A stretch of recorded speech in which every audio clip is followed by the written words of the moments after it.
នឹងធ្វើការ not row ណាrow ទីបាទ row ទី I នៃ cell ទីបាទ cell ទី3ខ្លឹមទី3 dot volume ស្មើទៀត divide មកពីណានេះ quantity ដែលកើតនៅលើនេះវាចេញតដល់1 quantity ស្មើ1ចេញតដល់2ដង quantity ឡើង2នេះថាเป็น quantity នេះមិនមែន row I ឬ row T អីទេ row នេះនេះ row នេះស្អីណាអូខេបាទចឹងយើងនឹងទៅ update វាណាយើងទៅ update វាមក quantity ដល់តែមួយនេះណាបាទជាងពេលជួយទៅបន្ត order បើសិនជាអាចថាមិនតាន់មាននៅក្នុង row collection ទេណា file row index នេះវានៅ return 11ណាវា return row index 11ជើងនេះ11ធំជាងស្មើ0ប៉ុណ្ណេះអត់ទេចាំអត់ទៅចូលទេចូល L វា add row នឹងដំបូងចូលក្នុង row collection add បានមួយហើយអាចធ្វើនេះគេ order ថែមទៀតចុចលើត order ទៅវាឡើង2មែនទេជាវាឡើង2នេះបោះ ID ហ្នឹងទៅស្វែងរកទៀតអត់ទៅស្វែងរកនៅលើនេះស្វែងរកឃើញជាស្វែងរកឃើញវា return I ចឹង I ដែល return បានគឺធំជាងស្មើ0ដែរណា I 0 I 1 I 2 I 3ចឹងវាចូលទេវាចូលលក្ខខណ្ឌទៅចូលលក្ខខណ្ឌយើងអត់បានទៅ add row collection ហ្នឹងទៅទេ add item ទេគឺទៅវិញគឺយើងគាត់តែ update ទៅ quantity ណាចឹងគឺមកបញ្ចូលថែមម្ដងទៀតតោះយើងតែមើលតិចមើលថាតើវានឹង update quantity ឬក៏វានឹងទៅតែ add បន្ថែមទៀត item គេតែមួយ ID លេខ1គេតែមួយលេខ2គេតែមួយដែរណាចឹងយើងសាកជួមើលនេះមួយណាចឹងដោយសារតែ item ទាំងពីរនេះថ្មី ID លេខ1 ID 2ថ្មីបោះចូលទៅគឺវា add មកចូលទៅសិនណាឥឡូវបើសិនជាគូចុច ID 1នេះលេខ1ចុចថែមមួយទៀតចឹងតែ file របស់ឃើញមានមែនទេឃើញមាន ID នេះឃើញមាន ID នេះចឹងវា return index ដែលធំជាង0ដែរចឹងយើងជួយ review មើលនេះគឺវាបាន add item មួយទៀតចូលទេទៅមួយទៀត update គេ update quantity ID 2គេបាន order ម្ដងហើយចឹងវាមានដែរណាចឹងវាជួយ order ម្ដងទៀតវាបាន add ID នេះទៅទៀតទេអត់បាន add item ទៀតទេទៅមួយគឺ update គេ quantity ដែរអត់បានគេ3ครับណាវា update quantity អស់3យ៉ាងទៅណាចឹងគេអត់បានឡើងទេណាអត់បាន add មក add item នឹងតែបើសិនគេទៅច្រើន item ទៅ add ទៅ add row ពីខាង row ខាង space របស់យើងអូខេពេលនេះអាច update បន្តទៅលើអីគេទៅលើមកនេះបើគេទិញមួយតម្លៃ$3អញ្ចឹង amount $3គេទិញ2យើងគុណយើងយក price មកគុណជាមួយ quality ហ្នឹងហើយ update ទៅកាន់ amount មួយទៀតទៅចុះឲ្យវាឡើង6ទៅitem នេះ item ID 2គេទិញតម្លៃ$5ទិញ3ចឹង3ទៅគុណឡើង15ចឹងទៅចឹងគេ update quantity បានចាត់ទៅ amount មួយទៀតទៅបានទេបាទគេបន្ថែម update ទៅ amount មួយទៀតទៅនេះណាអូខេអញ្ចឹងតើតោះជាមួយនឹង amount គឺគួរអាចបង្កើត file មួយជា double amount អញ្ចឹងទៅណាបាទអញ្ចឹងសម្រាប់ amount គួរនឹងទៅចាប់យកអីណាគួរទៅចាប់យកពី row collection របស់យើងទៅ amount វាមកណាណោគួរទៅកាត់ទៅចាប់យកទៅយក price គុណនឹងមួយគេ divide តែគុណទៅពី error មិនបាន error operator cannot apply operand as string and it price នេះជា string price ជា string ណាបាទអញ្ចឹងមិនបានថា price ជា string យើងមើលនៅក្នុង product របស់យើងនេះ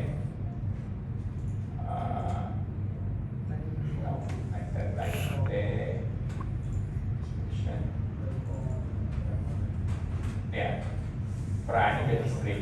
mình thấy mình cho integer này nè cái sai thì sao tay bọc những cái form về tay bọc tiền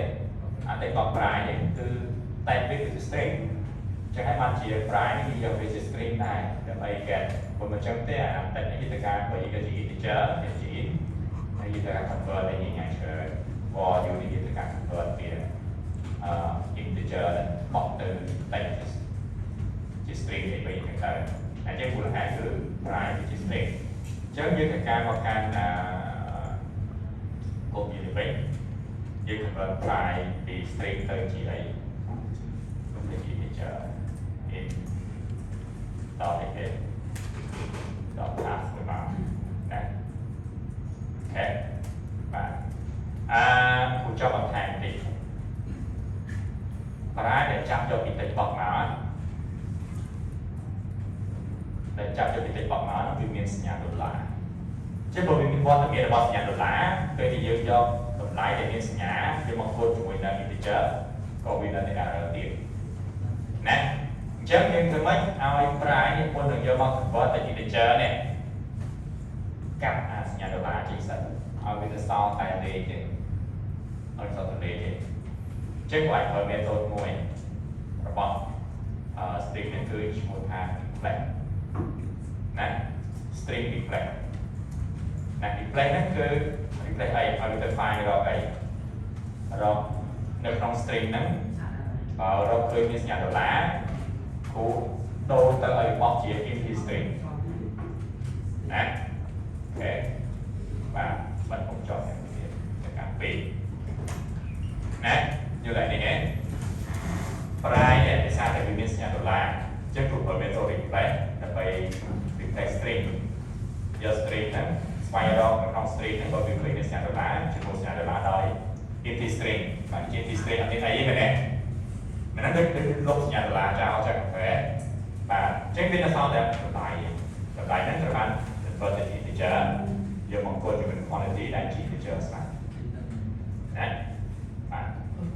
ហើយនេះcũngអាចគួរតែ convert ទៅជាអីទៅ number វិញហ្នឹងបាទអញ្ចឹង integer ទៅ integer វាចេញ integer ហ្នឹងអូខេអញ្ចឹងគួរតែនេះគឺ convert ទៅជា number វិញតោះអញ្ចឹងយើងបានធ្វើការ update ទៅលើ amount មួយទៀតណាអូខេតោះ order ទី1 ID ទី2ទី2នេះ5ណា amount 5ដុល្លារទី2ទី2 amount ទី2ដែរអត់តបោះវាចូលក្នុងអត់តតែ update ក្នុងការ progression ផងណាប្រតិកម្ម progression ផងអញ្ចឹងយើងត្រូវការបោះមកនឹងទៅការ progression របស់យើងអញ្ចឹង row ទីrow index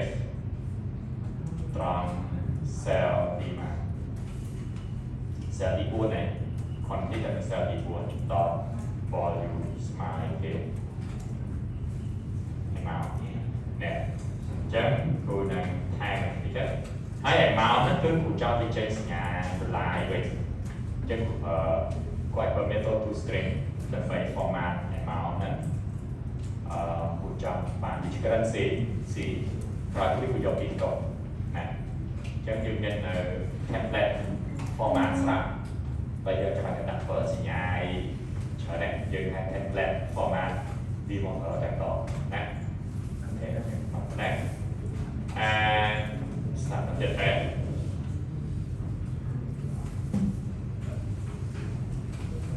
ទី identity ទី3ដែរតោះពីគុណណាយើង5គុណពី10 1គុណ3 3ដុល្លារទៅ identity 4គេទិញ2ដែរតែទី4 3ដុល្លារណាidentity 4ណា1 3ដុល្លារគុណ2គុណឡើង6ចឹងដែរអូខេបាទអូខេចឹងយើងបានកែនៅកន្លែង order តែបន្ត order ដោយ update ទៅលើ quantity របស់យើងណាគូ demo job គូនឹង capture code ដែលបាន save អត់បោះចូលក្នុង Telegram ដើម្បីយកទៅ tiếng toàn hàng nè và chuyện của chúng tôi hàng tiếng hàng cũ làm tạo hàng tới chúng tôi thay tiếng cũ về tới làm là riêng thực tế nè chắc chắn do cụ này gặp chờ tôi được đông bạn mười mùi nữa bỏ gì từ tất cả hay tiếng toàn này họ hiện nè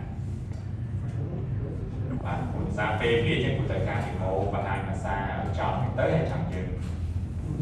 với cả của ta usual sân usual phản sân mọi thứ nó thành những câu tam cũ ao tận đá tại usual là cột nó này